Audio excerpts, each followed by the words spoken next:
ராகுல் காந்தி அவர்கள் வந்து வாங்க இளைஞர்கள்லாம் வாங்க அப்படின்னு 2007-8 வந்து இளைஞர் காங்கிரஸ் தேர்தல் மூலமாக பதவிகளுக்கு வாய்ப்பு கொடுக்க ஆரம்பித்த பிறகு அந்த சிஸ்டத்தில் நான் ஒரு தேர்தல் அதிகாரியாக ராகுல் காந்தி ஒருத்தர் இருக்கிறாருன்ற ஒரே தைரியத்தில் நான் நினச்சதை பேசுவேன். ராகுல் காந்தி அங்கே இல்லைன்னா நம்ம அங்கே பாலிடிக்ஸே வேற மாதிரி இருக்கும். So that one man only makes a big difference. திடீர்னு இப்போ காங்கிரஸ் கட்சி அங்கீகாரம் கொடுத்துருக்கு. அப்போ இந்த கொடுத்தவர் யார் அப்படின்ற கேள்வி கண்டிப்பாக வரும்.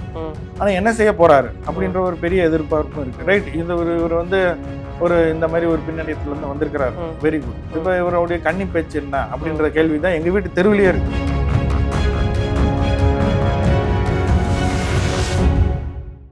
அனைவருக்கும் வணக்கம். இன்னைக்கு நமக்கு ரொம்ப முக்கியமான ஒரு விருந்தாளி, நம்மள ஒருத்தரா இருந்து பாராளுமன்றத்துல எம்பியா தேர்ந்தெடுக்கப்பட்டிருக்கிற மிஸ்டர் கிறிஸ்டோபர் திலக்.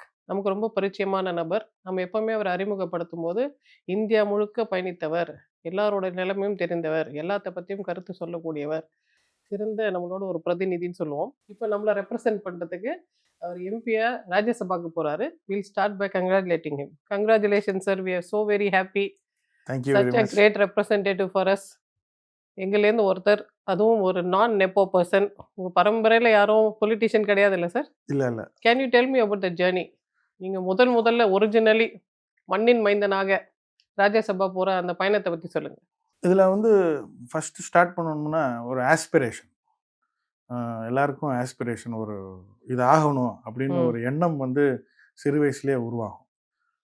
அந்த எண்ணம் வந்து எனக்கு ஒரு 12ஆம் கிளாஸ் காலேஜ் ஃபஸ்ட் இயர் அந்த டைம்லேயே எனக்கு வேகா ஒரு ஐடியா கிடச்சிச்சு. காரணம் என்னென்னா, எங்கள் அப்பா ஒரு வரலாற்றுத்துறை பேராசிரியர். அதனால் அவருடைய பிஹெச்டி ஒரு 20 பிஹெச்டிக்கு அவர் கைட் பண்ணியிருந்தார். அவருடைய பிஹெச்டி தீசிஸ் எல்லாமே வந்து இந்த ஒரு 10 பிஹெச்டியாக இந்த டிராவிடியன் ஐடியாலஜியை பேஸ் பண்ணி இருக்கக்கூடிய பிஹெச்டிஸ். அப்புறம் காஸ்ட்டு, ஜெண்டரு, இந்த மாதிரி சோசியல் இஷ்யூஸ் பேஸ் பண்ணியிருக்கிற, அதே நேரத்தில் மதம் காஸ்ட் அண்ட் ரிலிஜன் ஒரு முக்கியமான இது. அதனால வீட்டில் வந்து என்னோட நைட்டு டின்னர் டேபிளில் வந்து டிஸ்கஷனே வந்து இது சம்பந்தமாக தான் இருக்கும். ஏன்னா அதான் யாராவது ஒரு ரிசர்ச் ஸ்காலர் வந்தவர் வேலையை முடிச்சுட்டு சாப்பிட்டுட்டு தான் போவார். அப்போ சாப்பிட்றப்ப திருப்பி தே வில் பி டிஸ்கஸிங் இது. ஸோ அப்போ வீட்டில் வந்து ஜாதி, மதம், மொழி, இனம் இதுன்றது ஒரு சாதாரண ஒரு சப்ஜெக்ட் மாதிரி. நாங்கள் டெக்ஸ்ட் புக்கில் படிக்கிறதெல்லாம் நீங்கள் டைனிங் டேபிளில் அவங்க பேசுறத நம்ம பேச முடியாதுல்ல, வயசும் பத்தாது. பட் கேட்டுட்டு இருந்தோம். லேட்டன்ட் லேர்னிங் வந்து ஒரு played a very vital role. அதுக்கப்புறமேல்ட்டு பக்கத்தில் அரசியல்வாதிகள் இந்த மாதிரி நிறைய பேரை பார்க்க ஆரம்பித்தோம். அப்புறம் காலேஜ் முடிக்கிறப்பெல்லாம் வந்து மக்களோட சேர்ந்து ஏதாவது பண்ணணும். ஆனால் என்ன பண்ணுறது, எப்படி ஆரம்பிக்கிறது, எதுன்னு தெரியல. ஏன்னா கிறிஸ்டியன்றனால சர்ச் மூலமாக சில ஆக்டிவிட்டிஸ் இருந்துச்சு. பட் சர்ச் ஒவ்வொரு ஆர்கனைசேஷனுக்கும் ஒவ்வொரு பாலிடிக்ஸ் இருக்கும்ல, அதோட லிமிட் இருக்கும். ஸ்கோப் வந்து கம்மி தான். அதுக்கடுத்து என்ஜிஓனா அது ஒரு தனி நபரை மையப்படுத்தி இருக்கக்கூடிய ஒரு ஆர்கனைசேஷன், அதோட ஸ்கோப் லிமிட்.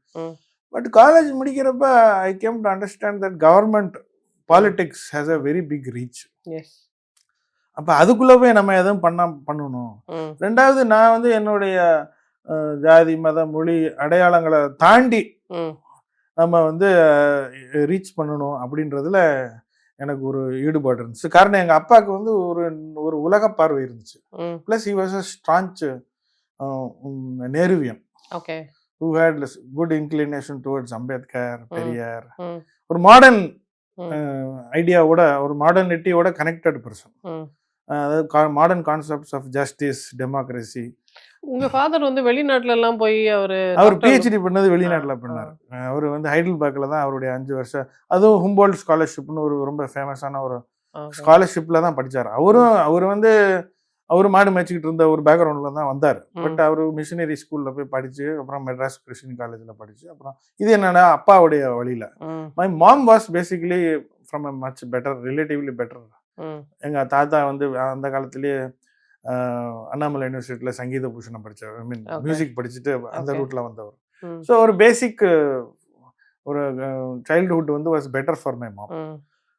அதனால எங்கள் அப்பாவுடைய பார்வை எப்படி இருக்கும்னா, நம்ம பொதுவாக ஒரு மிடில் கிளாஸில் இல்லைன்னா லோயர் மிடில் கிளாஸில் குடும்பமே உலகம்னு யோசிப்போம். எங்கள் அப்பா வந்து வளர்ந்ததுக்கு உலகமே குடும்பம்ன்ற ஒரு ஒரு வித்தியாசமா வேறுபட்ட ஒரு பார்வை இருந்துச்சு. காரணம் அவர் அந்த மாதிரி ஒரு சூழ்நிலையில வளர்ந்தார். ஸோ இந்த ரெண்டு, எங்க அம்மா வந்து குடும்பமே உலகம்னு யோசிக்கிறவங்க, எங்க அப்பா வந்து உலகமே குடும்பம். இந்த ரெண்டுக்கு நடுவில் வந்து ஐ வாஸ் ஜஸ்ட் ஏபிள் டு அது ரெண்டையும் பார்த்தேன்னு வச்சுங்களேன்.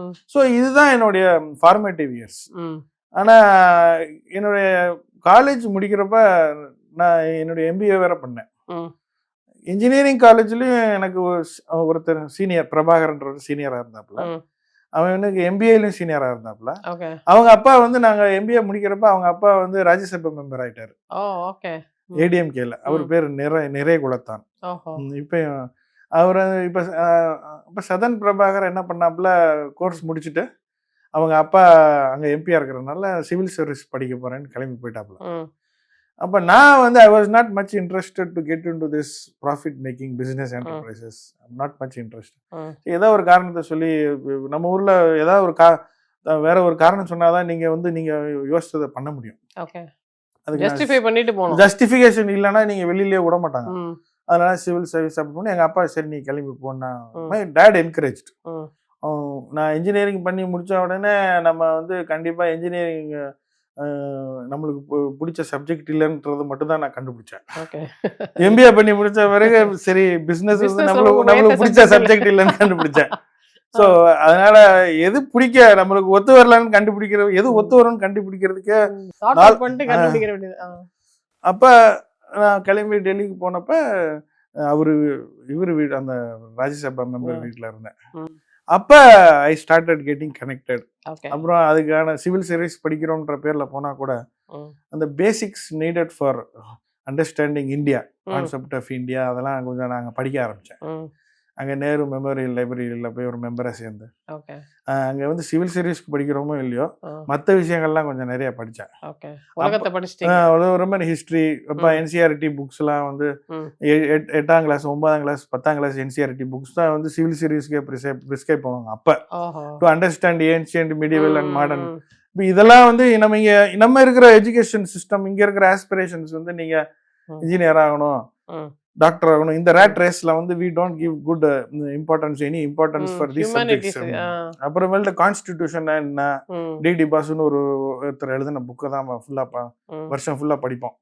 So I got a good grasp of constitution, history. அப்புறம் அதுக்கு அப்புறமேல்ட்டு சரி அந்த இந்த எம்பிகளோடய சுத்திட்டு இருந்தப்ப I was very much interested in parliamentarians. அப்ப எல்லாம் இந்த சோம்நாத் சாட்டர்ஜி இந்த மாதிரி ஒரு பெரிய ஜாம்பவான்கள் இருக்கிற பீரியட். அப்ப அதெல்லாம் பாக்குறப்ப I was really inspired. But எங்க ஆரம்பிக்கிறது, எப்படி நுழையிறது? But once again I had to start working, because from a middle class family you can't afford to stay long without a proper income. அப்புறம் திருப்பி நான் இண்டஸ்ட்ரிக்குள்ள நுழைஞ்சு இந்த கார்மெண்ட் மேனுஃபேக்சரிங் இண்டஸ்ட்ரியில, ஃபேஷன் இண்டஸ்ட்ரியில போய் 10 வருஷம் இருந்தேன். ஆனா 10 வருஷமா I was just nurturing my ambition.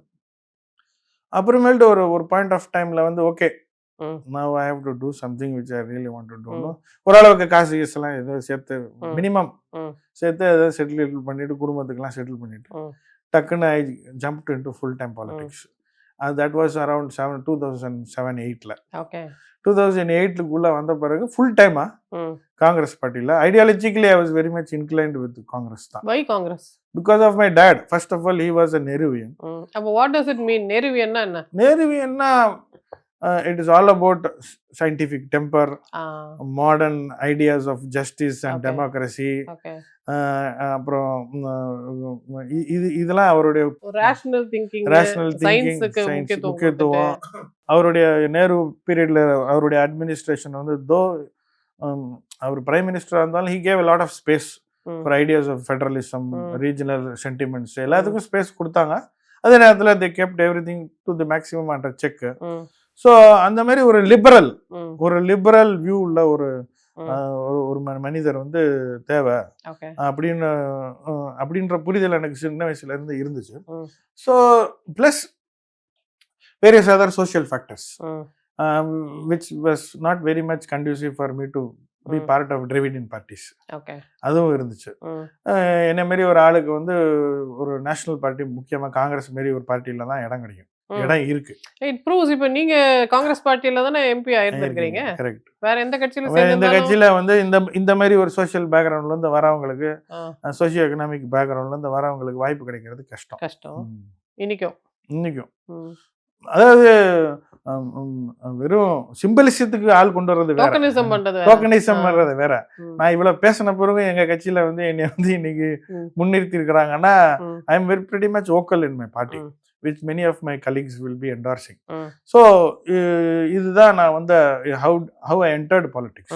அப்புறம் அரசியலுக்கு வந்த பிறகு இந்த 18 வருஷமா நம்மளுக்கு கிடைச்சிருக்கிற பிளாட்ஃபார்ம்ஸ், நம்மளுக்கு கிடைச்சிருக்க ஸ்பேஸ், ராகுல் காந்தி அவர்கள் வந்து வாங்க இளைஞர்கள்லாம் வாங்க அப்படின்னு 2007-8 வந்து இளைஞர் காங்கிரஸ் தேர்தல் மூலமா பதவிகளுக்கு வாய்ப்பு கொடுக்க ஆரம்பிச்ச பிறகு அந்த சிஸ்டத்துல நான் ஒரு தேர்தல் அதிகாரியா, தேர்தல் இந்த சிஸ்டத்துல கட்சிக்குள்ளேயே ஒரு இன்டர்னல் டெமோக்ரஸிக்காக நான் ஒரு அதுல அந்த ராகுல் காந்தி எப்படிப்பட்ட நபர் சார்? நீங்க நேரடியா பழகி இருக்கீங்கல்ல, இப்படிப்பட்ட நபர் ஒரு ஜி, நாங்க அவரை பேர் சொல்லி கூப்பிடுறோம்.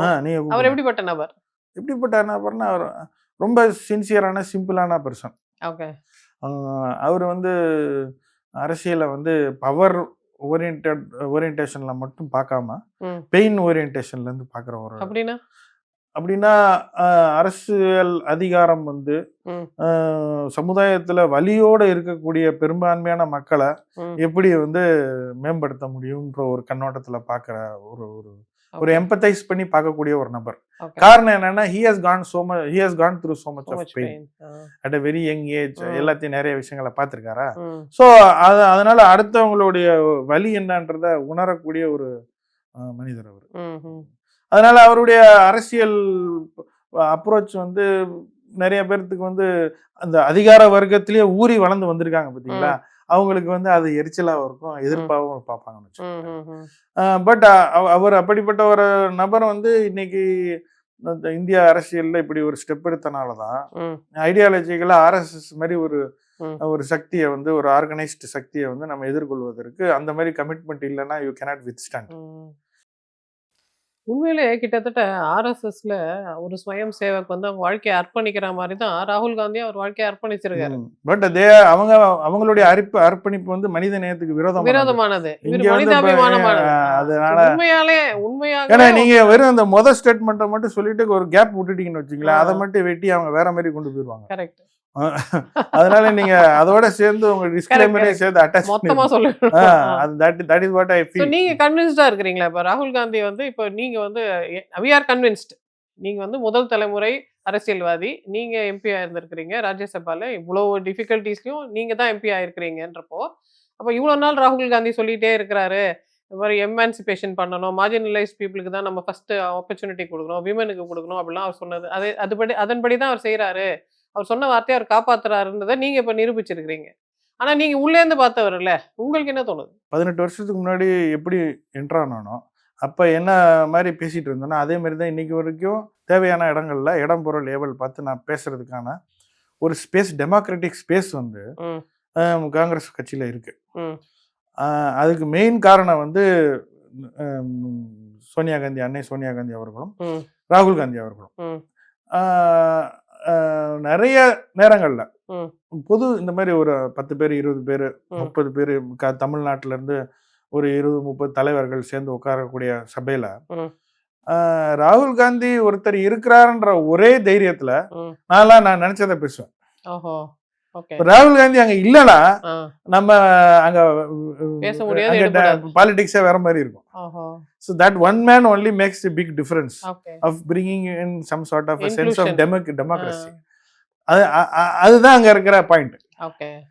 அப்ப அவர் உண்மையிலே அவ்வளவு டெமோக்ராட்டிக்கான ஒரு பர்சன். ஆமா, அவரை வந்து நீங்க இவ்வளவு தூரத்துக்கு தீவிரமா விமர்சனம் பண்ணாலும் as long as you are constructive, அவர் பொறுமையா உட்கார்ந்து கேட்பாரு, எந்திரிச்சு போக மாட்டாரு.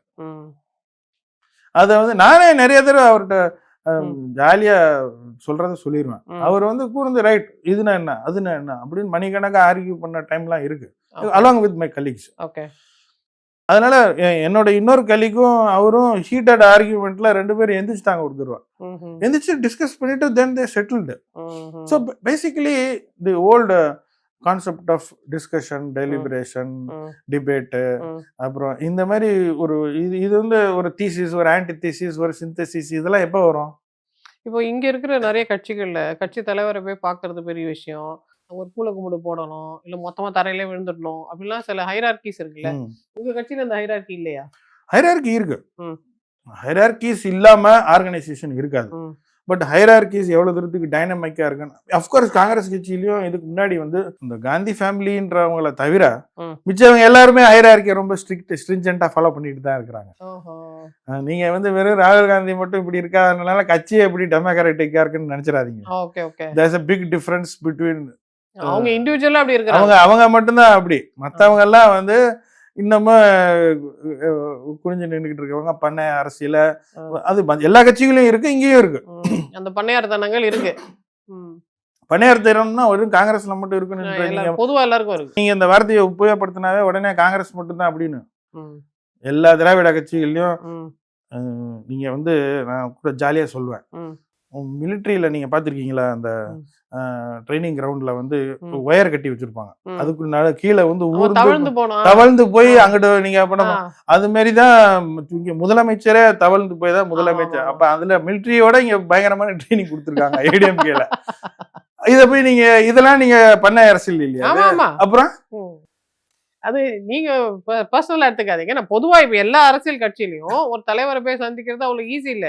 நீங்க சொல்ற மாதிரி தலைவர்கிட்ட போய் 1-to-1 கான்வர்சேஷன் வச்சுக்கிறது நடக்கவே நடக்காது, சாத்தியமே இல்ல. ஆனா நீங்க அது செய்திருக்கிறீங்களே அந்த பாயிண்ட். அது வந்து நம்ம 1-to-1 கொடுத்து தான் நான் இன்ட்ராக்ட் பண்ணினேன்னு சொல்றது தப்பு. ஒரு தடவை 2 தடவை அப்படி நடந்திருக்கு. பட் மேஜரா வந்து எப்படின்னா இப்போ ஒரு 10 பேரை கூப்பிடுறாங்க, ஒரு உட்காந்து மணிக்கணக்கா பேசுறப்ப if you engage with him he will also engage with you. Okay. அந்த மாதிரி இன்ட்ராக்ஷன்ஸ் தான் அதிகம். 1-to-1 இன்ட்ராக்ஷன் பண்ற அளவுக்கு அவருக்கு நேரம் கிடையாதுன்னு வச்சுக்கோங்க. பட் நீங்க கமிங் பேக், இப்போ உங்களுக்கு வந்து ஒரு டெமோக்ராட்டிக் கட்சி, உங்களுக்கு அதுல ஸ்பேஸ் இருக்கு, நீங்க உங்க சாய்ஸ் ஜஸ்டிஃபைடா இருக்கு. இப்போ நீங்க ராஜ்யசபாக்கு போறீங்க. அப்போ ராஜ்யசபாக்கு போற ஒரு ஃபர்ஸ்ட் டைம் இருக்குன்னு ஏதாவது அங்க ஸ்பெஷலா ஒரு கெப்பாசிட்டி பில்டிங் ப்ரோக்ராம்ஸ் அது மாதிரி ஏதாவது இருக்கா? அது எனக்கு தெரியல. நான் போனவொடனே ஒரு ஓரியன்டேஷன் இருக்கும், கண்டிப்பா ஓரியன்டேஷன் இருக்கும். பட் ஐடியாலஜிக்கல் ஓரியன்டேஷன்லாம் இருக்காது.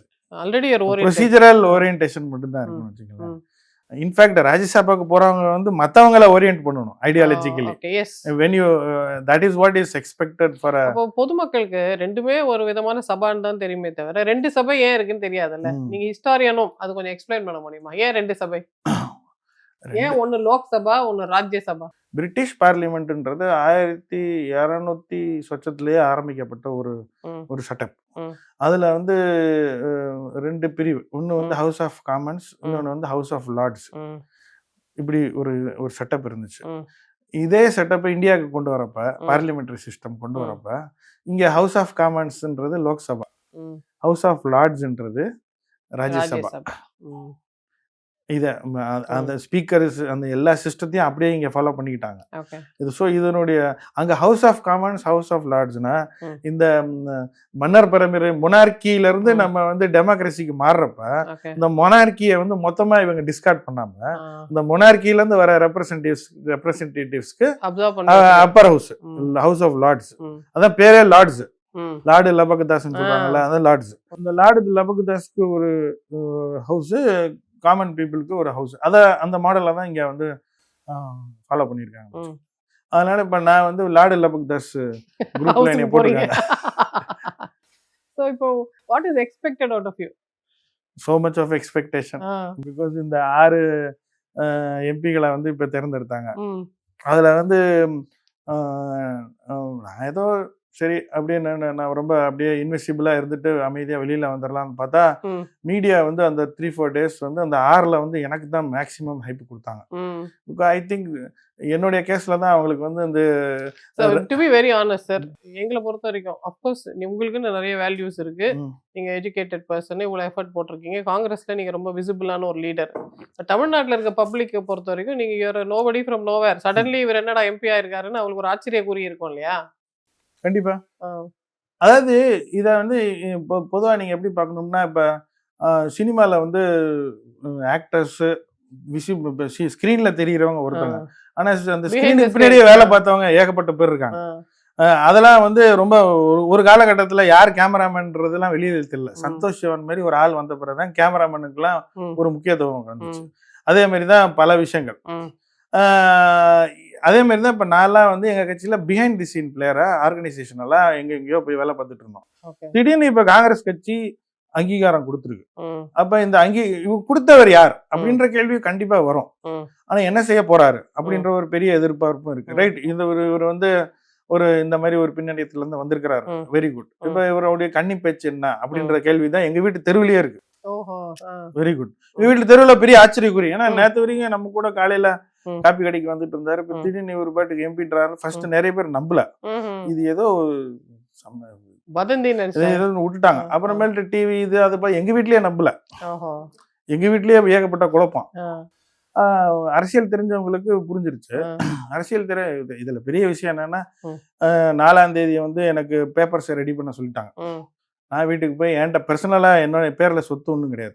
என்னோட அப்பா வழியில இருக்கிற சொத்து இருக்கு, வந்து ஒரு வீடு இருக்கு, ஒரு கார்டு இருக்குன்னா அந்த டாக்குமெண்ட்ஸ் எங்க அம்மாட்ட கேட்டேன். அவங்ககிட்ட நான் எம்பி ஆக போறேன்னு சொன்னா அது பயந்துருவாங்கன்ட்டு டாக்குமெண்ட்ஸ் எல்லாம் கொடுங்கம்மா, சில கட்சியில சில ப்ரொபோசல்ஸ் வைக்கிறாங்க, அது கேட்கலாம். அவங்க என்ன நினைச்சிட்டாங்க, இந்த டாக்குமெண்ட் எடுத்துட்டு அரசியல்வாதி வீட்டுக்கு போய் ஏதாவது அடகு கிடகு வச்சு வீட்டை வச்சு காசை வாங்கி இருக்கிற வீட்டையும் க்ளோஸ் பண்ணிடுவாங்க, பயப்பட ஆரம்பிச்சுட்டாங்க.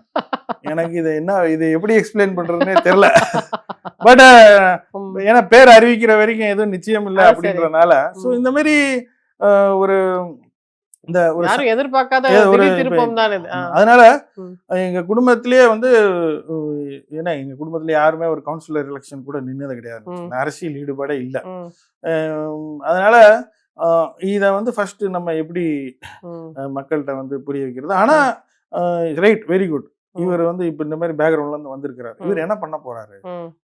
இவரும் திருப்பி உங்க மேல நிறைய எதிர்பார்ப்பு இருக்கு. சாதாரண மனிதரை விட ஒரு பரம்பரை அரசியல் இருந்து வந்தவர்கிட்ட நாங்க பெருசா எதிர்பார்க்க மாட்டோம். ஏன்னா அவங்க ஒண்ணுமே பண்ணல.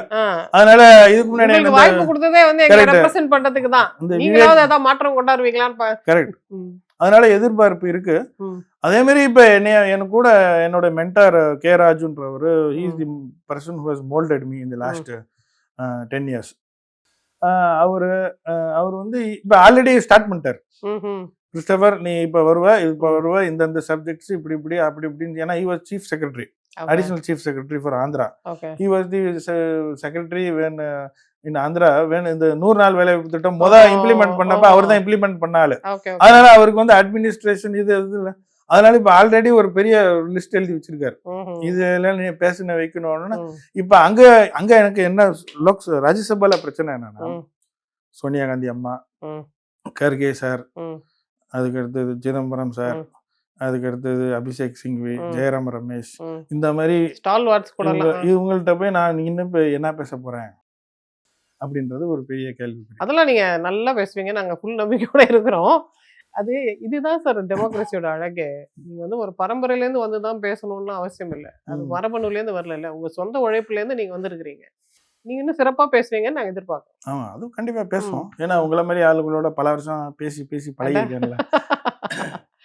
ஸோ உங்களோட ஸ்பெஷல் பெட் ட்ரீம் ப்ராஜெக்ட் என்ன சார்? நீங்க என்ன செய்வீங்க? நீங்க ரொம்ப நாள் ஆசைப்பட்டு ஒரு சமுதாயத்துக்கு ஏதோ செய்யணும், நல்ல விஷயம் செய்யணும்னு நினைச்சு வந்திருக்கீங்கல்ல, உங்க ஆசை என்ன? அதாவது இதை வந்து நான் 2-3 மாநிலங்கள்ல வெவ்வேறு ஆட்களோட சேர்ந்து ஒர்க் பண்ணது என்னன்னா, health, particularly physical health and mental health. அதுக்கு ப்ரிவென்டிவ், அதுக்கு வந்து ஸ்போர்ட்ஸ், இது ரெண்டையும் கனெக்ட் பண்ணி how do we prevent certain things. இப்போ வந்து டாக்டர் சொல்றதுக்கு முன்னாடி கிரவுண்டுக்கு போற கூட்டம் ஒன்று இருக்கு, டாக்டர் சொன்ன பிறகு கிரவுண்டுக்கு போற ஒரு கூட்டம் இருக்கு. இப்ப பிகாஸ் சொல்லியும் போகாம, அதான் காரணம் என்னன்னா நம்மளுடைய லைஃப் ஸ்டைல் வந்து மாறிடுச்சுன்னு வச்சுக்கோங்களேன். From agriculture society we became a manufacturing industrialized society. அப்புறம் அறிவு சார்ந்த ஒரு சர்வீஸ் பேஸ்ட் மாறின உடனே we are more sedentary. So younger ஜெனரேஷனுக்கு இன்னைக்கு இருக்கிற பெரிய ப்ராப்ளம் வந்து too much of aspirations, too much of mental stress, particularly அப்போ இதை தவிர external stress because of the political situation, violent situation. இந்த மாதிரி ஒரு சொசைட்டி வந்து எப்போ பார்த்தாலும் ஒரு பயங்கர ஒரு டென்ஸ்ட் ஒரு சொசைட்டியை வந்து நீங்க இது மாத்தணும்னா அதுக்கப்புறமேட்டு ஒரு 40 வயசுல they get into so many other problem, medical அதுக்குள்ள ப்ராப்ளம், பிரச்சனைகள் நோய்களே மென்டல் வந்து ப்ராப்ளம், பிசிக்கல் ப்ராப்ளம், முட்டுல வலி, அதுல வலி, இதுல வலி அப்படின்னு 1008 பிரச்சனை இருக்கு. ஸோ நான் என்னுடைய focus will be how to connect sports with health. இதுக்கு ரெண்டுக்குமே வந்து முக்கியமான ஒரு மினிஸ்ட்ரி எதுன்னு பார்த்தீங்கன்னா ஸ்கூல் எஜுகேஷன். ஓகே. ஸ்கூல் எஜுகேஷன்ல தான் அவங்களுக்கு வந்து ஸ்போர்ட்ஸ் கேட்ச் தம் யங்ன்ற கான்செப்டே ஸ்கூல் எஜுகேஷனை பேஸ் பண்ணி தான் இருக்கும். ஸோ இது ரெண்டையும் கனெக்ட் பண்ணணும். இதை கனெக்ட் பண்ணா we can have a healthy both physically and mentally. So இது ஒரு ஏன்னா நம்ம பிசிக்கல் ஹெல்த் ஒரு பக்கம் இருந்தாலும் மென்டல் ஹெல்த்ன்றது ஒரு பெரிய இஷ்யூ ஆகி மாறிக்கிட்டு இருக்கு. அதனால இப்ப நான் இப்போ ஃபார் எக்ஸாம்பிள் ஆர்ட்ஸ்க்கு வந்து we give very least amount of importance வச்சுங்களேன். இஎல்ஐசே, நாடகம், காவியம். சார் வி ஆர் லூசிங் நிறைய ஆண்களே நாங்க தொலைச்சிக்கிட்டே இருக்கிறோம். நிறைய ஆண்களை வளரிளம் பருவத்தில் இருக்கிற ஆண் குழந்தைகளை நிறைய விஷயங்கள்ல நம்ம தொலைக்கிறோம். ஒன்று அவங்க வந்து ரொம்ப கேம்ஸ் விளையாடிக்கிட்டு அப்படியே செடன்ட்ரியா இருந்து ஹெல்த்தை தொலைக்கிறாங்க. இல்லை தேவையில்லாமல் வெப்சைட்ஸில் போய் அதில் ஏதாவது டார்க்கில் வெப்சைட்டில் போய் மாட்டிக்கிறாங்க. இல்லை ஹேபிட்ஸ், ஸ்மோக்கிங், கெனாபிஸ், நிறைய விதமான போதைப் பொருட்கள் இருக்குது. இப்போ அதில் மாட்டிக்கிறாங்க. நிறைய விதங்களில் நம்ம கண்டுக்காமல் விடுறதுனாலே பசங்களை தொலைக்கிறோம். ஸோ அவங்களெல்லாம் திரும்ப கொண்டு வந்து கரெக்ட். இங்கிலாண்டில் கூட பிரைம் மினிஸ்டரே பார்த்து ஒரு மூவியை ரொம்ப அப்ரிஷியேட் பண்ணாரு. அடோலசன்ஸா? அடோலசன்ஸா நெட்ஃப்ளிக்ஸ்ல அந்த படமே இதுதான், இதை பற்றி தானே. ஸோ அது மாதிரி நிறைய கிரைசிஸ் யங் பீப்புளுக்கு இருக்கு. உங்களை மாதிரி அதை பற்றி ஒரு கவனம் இருக்கிற ஒரு அதுக்கு நான் என்னுடைய பர்சனல் லைஃப்ல நான் இது வந்து அரசியல்வாதிகளுக்கு மட்டும் இல்லை, எல்லாத்துக்குமே சொல்றது. நான் வந்து எனக்கு இப்போ வயசு 53 ப்ளஸ். லாஸ்ட் 25 years 30 years நான் வெளியிலே தான் சுற்றிட்டு இருக்கேன். And I eat in many places. I sleep in a month. I change beds for more then 15 times. இங்கே 2 நாள் இருக்கேன்னா அடுத்த 2 நாள் ஐ கீப் ட்ராவலிங். இருந்தாலும் I have not till today by God's grace till now I have not fallen sick. ஏன்னா நீங்கள் வந்து உங்களுடைய பயாலஜிக்கல் கிளாக்கை எப்படி டியூன் பண்ணி வச்சிருக்கீங்கன்றது ரொம்ப முக்கியம்.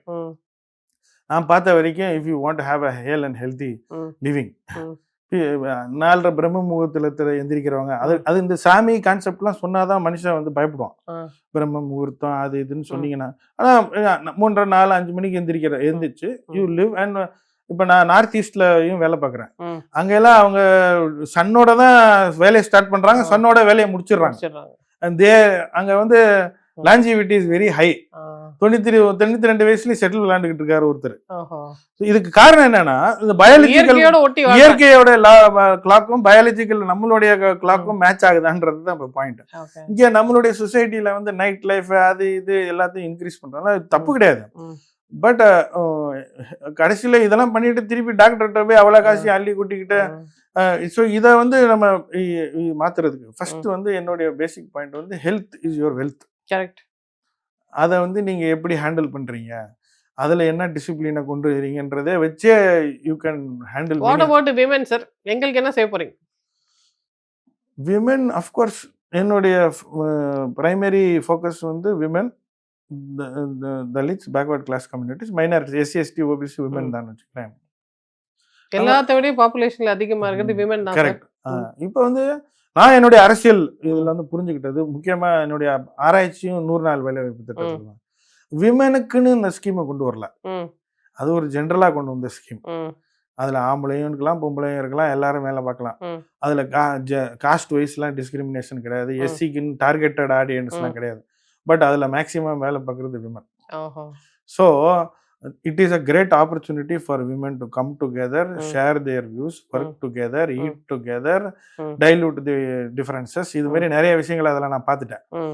ஸோ இது மாதிரி ஜென்ரல் பிளாட்ஃபார்மை ஏற்படுத்தி அதில் வந்து விமனுக்கு வந்து ஈஸி என்ட்ரியை கொடுக்கும். இப்போ நான் வந்து நிறைய இடங்கள்ல என்னுடைய பர்சனல் லைஃப்ல கட்சி ரீதியா பாக்குறது என்னன்னா மேக்சிமம் முடிஞ்ச வரைக்கும் எங்கெங்கெல்லாம் விமன் லீடர்ஷிப்க்கு வாய்ப்பு கிடைக்குதோ இப்போ இந்த மாவட்ட தலைவர்கள் கொண்டு வர்றது இதுல எல்லாம் வந்து இப்போ ஒரு கோட்டா சிஸ்டம் கொண்டு வராங்க. பட் முடிஞ்ச வரைக்கும் காங்கிரஸ் கட்சிக்குள்ள இப்ப அதை அடுத்தது இப்ப இந்த 28 சீட்டு எங்களுக்கு ஒதுக்கி இருக்காங்க. இதுல வந்து we are looking for eligible women and I am very much pressurizing as many people are doing. அதனால எலிஜிபிள் விமனை உருவாக்குறது தான் முக்கியம். நீங்க கோட்டா கொடுக்கறது முக்கியம். கோட்டா கொடுத்த பிறகு இன்எலிஜிபிள் உமனை கொண்டு வந்து வச்சுட்டீங்கன்னா then again women will be criticized. Yes. So getting eligible women is more important than filling the quota. So representation is important, but the quality of representative is also equally important. இதுதான் நான் இந்த quota system வந்து போன தலைமுறை பேசுனது. அடுத்த தலைமுறை வந்து பேச வேண்டியது வந்து குவாலிட்டி ஆஃப் தி ரெப்ரசன்டேட்டிவ். நம்ம அதை பேசுறதே இல்லை. அதனாலதான் இன்னைக்கு வந்து தமிழகத்துல 234 தொகுதியில ரிசர்வ்டு தொகுதி எத்தனை மொத்தம் 44 நினைக்கிறேன். அந்த 44 ரெப்ரசன்டேட்டிவ் என்ன பேசியிருக்காங்க, என்ன பண்ணியிருக்காங்க, பெருசா ரெப்ரசன்டே பண்ணல. அப்ப விமன் ரெப்ரசன்டேஷன் கொடுத்தாலும் இப்படிதான் இருக்கும் சட்டசபையில. ஆனா அதுக்கு முன்னாடி இப்ப லோக்கல் பாடி எலெக்ஷன்ல வந்து women contribution is very much different. Women R equally participating, பேசுறாங்க, வைக்கிறாங்க. இன்னும் சொல்ல போனா இப்ப நார்த் ஈஸ்ட்ல எல்லாம் பாத்தீங்கன்னா விமன் தான் மேக்சிமம் வேலை பாக்குறாங்க. ஆனா பவர் ஸ்ட்ரக்சர்ல ஒரு விமனை கூட பார்க்க முடியாது. அதெல்லாம் வந்து அவங்க வந்து they come from the tribal culture. Tribal கல்ச்சர்ல வந்து பெண்ணு இதுதான். ஆனா இப்ப இங்க இருக்கிற அப்படியே பிளஸ் பாயிண்ட்லாம் வந்து we are coming with the modern concept. ஆனா மாடர்ன் கான்செப்ட் வந்த பிறகும் இங்க இருக்கிற பெண்கள் எங்க இருந்து வராங்க, பெரிய தலைவர்கள் பிள்ளைங்க, அவங்களுக்கு தான் இங்க பாதுகாப்பு இருக்கக்கூடிய சூழ்நிலை. இப்ப இந்த என்வைரன்மெண்ட்டை மாத்தணும்னா நம்ம வந்து இந்த ஈகோ சிஸ்டத்தை மாத்தணும். நீங்க தான் அதுக்கு துவக்கமா இருக்கீங்க. கண்டிப்பா ஆர்கனைசேஷனல் லெவல்ல இருந்து Congress has been front runner in giving a comfortable space for the women. Women will always feel more comfortable. நான் அதுக்காக பெஸ்ட் பார்ட்டி, உன்னதமான பார்ட்டியா இங்க தப்பே நடக்கலாம்னு நான் சொல்லல. ஆனா பிஜேபி மாரி கவுன்சிலரே போய் அழுதுகிட்டு எங்க கட்சிக்குள்ளேயே பெண்களுக்கு பாதுகாப்பு இல்லைன்னு அழுகிற சூழ்நிலை எல்லாம் புரிஞ்சுக்கிட்டீங்களா? அதனால நீங்க வந்து இன்னொரு முக்கியமான பாயிண்ட் வந்து ஈக்குவல் பிளாட்ஃபார்ம்ஸை ஏற்படுத்தினீங்கன்னாவே விமன் வில் ஆட்டோமேட்டிக்கா வருவாங்க. ஏன்னா நான் இப்ப கீழே விமனோட ஒர்க் பண்றேன்ல, பசங்களோட, girls are more smarter then boys. Thank you. இல்ல பிகாஸ் பசங்க வந்து திருப்பி மற்ற பசங்க என்ன பேசுறாங்க அப்படி இப்படின்ற. இப்ப சாட் ஜிபிடி வந்த உடனே பொம்பளை பிள்ளை எல்லாம் டக டக்குன்னு சாட் ஜிபிடி போட்டு டக டக்குன்னு எடுத்துறாங்க. இப்ப நம்ம பேசிக்கிட்டு இருக்கிற 4 விஷயம் புரியலன்னு வச்சுங்களேன், டக்குன்னு girls are much smarter in using technology. Because அவங்க அதுக்கு முன்னாடியே கதவுகளே இல்லாம இருந்தாங்க. இப்ப அவங்களுக்கு வந்து டெக்னாலஜின்ற ஒரு கதவு கிடைச்ச உடனே ஃபுல்லா அதுல போறாங்க. பசங்க வந்து டே மச்சான் நீ என்னடா சொல்ற, அது என்னடா இது என்னடான்னு அவனுக்கு தெரிஞ்ச ஒரு கதையை பேசிட்டு. பட் இங்கதான் வந்து technology and women empowerment, technology and Dalit empowerment, technology and backward class empowerment. So technology has always been a great support for us to get out of the clutches of the oppressors. அதனால ஆனா end of the டே சொசைட்டில இந்த அப்ரஸர் and oppressed, நம்ம maximum வந்து அப்ரஸர்கிட்ட தான் பேசிக்கிட்டு இருக்கோம், oppressed தான் பேசிக்கிட்டு இருக்கோம். அப்ரஸரை அவனை மாத்தாம நீங்க வந்து இப்ப பிரச்சனையை கிளப்புறவனா திருத்தாம பிரச்சனையால அடி வாங்குறவங்களுக்கு மருந்து போட்டு கொடுத்துக்கிட்டே இருந்தீங்கன்னா இதெல்லாம் நம்ம வந்து திருப்பி பார்க்கணும். ஓகே சார், இப்போ யூஸ்வலி லேடிஸ் தான் இந்த கேள்வி கேட்பாங்க. But we'll start with you. ஒரு ரொம்ப சக்ஸஸ்ஃபுல் பர்சன் அவங்களோட ஃபேமிலி லைஃப்பையும் சேர்த்து ஹேண்டில் பண்ணுறது கொஞ்சம் கஷ்டம். நீங்கள் எப்படி ஹேண்டில் பண்ணுறீங்க? சார், நான் ஃப்ராங்க்லி ஸ்பீக்கிங் நான் வந்து ரஃப் அண்ட் டஃப்பாக சில டெசிஷன்ஸ் எடுத்து அவங்களுக்கு வேணுங்கிறதெல்லாம் தனித்தனியாக வச்சாதான் நம்ம இந்த அரசியல் பயணத்துக்கு வந்து ஸ்பேஸ் கிடைக்கும். அதே நேரத்தில் நம்மள டிபெண்டன்ஸை வந்து நம்ம வந்து ரொம்ப ஒரு அன்ஸ்டேபிள் பொசிஷனில் வைக்கக்கூடாதுன்றதுனால நான் வந்து என்கிட்ட இருந்த ஏர்லியர் சேவிங்ஸ் அது இதெல்லாம் வச்சு இந்த இருக்கிற செட்டப்புக்குள்ள ஒரு செக்யூர் பண்ணி வச்சுட்டு நான் ஒரு மினிமலிஸ்டா வாழ்ந்துட்டு இருக்கேன். இப்ப அப்பா வந்து எம்பி ஆயிட்டாரு அப்படின்னோடனே அவங்களுக்கு வேற ஒரு பிராண்ட் வேல்யூ கிடைக்குது. இந்த வேல்யூ கிடைக்கிறதுக்கு you have to sacrifice something. சரி. So what do you mean minimalistic, sir? மினிமலிஸ்ட்னா தமிழ்ல எளிமை. எளிமைனா ஏழை கிடையாது. நம்ம ஊர்ல எளிமைனா உடனே ஏழைன்னு நினைச்சுக்கிறாங்க. எளிமைனா இப்ப ஃபிளைட்ல போறோம், அது வந்து ஏழைக்குரிய அறிகுறி கிடையாது. பட் அதுலயும் எளிமையா இருக்கலாம். அது மாதிரி இப்போ எளிமையா இருக்கிறது வந்து what is required, hmm, what is needed, hmm, what is வாண்டட்ன்றது ம். மார்க்கெட்டிங்ல சொல்லுவாங்க, difference between need and want. Hmm, உங்களுக்கு தேவைப்படுறது ஒரு வாகனம், ம், ஆனா இந்த வாகனம் வந்து ம். 40 லட்ச ரூபா வாகனமா தான் இருக்கணும், மெர்சிடிஸ் பென்ஸா தான் இருக்கணும்னு சொல்லி நீங்க ஒரு பிராண்டை நோக்கி ஒரு இதை நோக்கி போறீங்க. அங்க நம்ம வந்து நீட் பெஸ்ட் மட்டும் இருந்தோம்னா ம். Minimalist, okay. வாண்ட் பெஸ்ட் இருந்தோம்னா hmm. That is a different class. அது சரி. ஸோ எங்களுக்கு ரொம்ப சந்தோஷம் சார். எங்களில் ஒருத்தர் இவ்வளோ மினிமலிஸ்டிக்கான, ஃபெமினிஸ்டான, நிறைய விஷயங்கள் தெரிஞ்ச, பல நான் மொழிகளில் பேசக்கூடியவர். ஃபெமினிஸ்ட்ன்றதெல்லாம் எனக்கு தெரியல, ஏன்னா நீங்க ஃபெமினிஸ்ட் எப்படி டிஃபைன் நாங்க பண்ணுவீங்க? தானே சார் சொல்லணும். நாங்க சொன்னா அப்ப நீங்க ஃபெமினிஸ்ட் தான். அப்படி ஒரு மனிதர் எங்கள்லேருந்து ஒருத்தர் வந்து நீங்க ராஜ்யசபா போறது, எங்களை ரெப்ரசென்ட் பண்றது, we are so delighted. we wish you all the very best. Thank you very நீங்க much. நல்லா ரெப்ரசென்ட் பண்ணி நிறைய மோர் பவர் டு யூ. இன்னும் அதிகமான பதவிகள், உயர்வுகள் உங்களுக்கு கிடைக்கிறதுக்கு வாழ்த்துக்கள் சார். நன்றி மேடம்.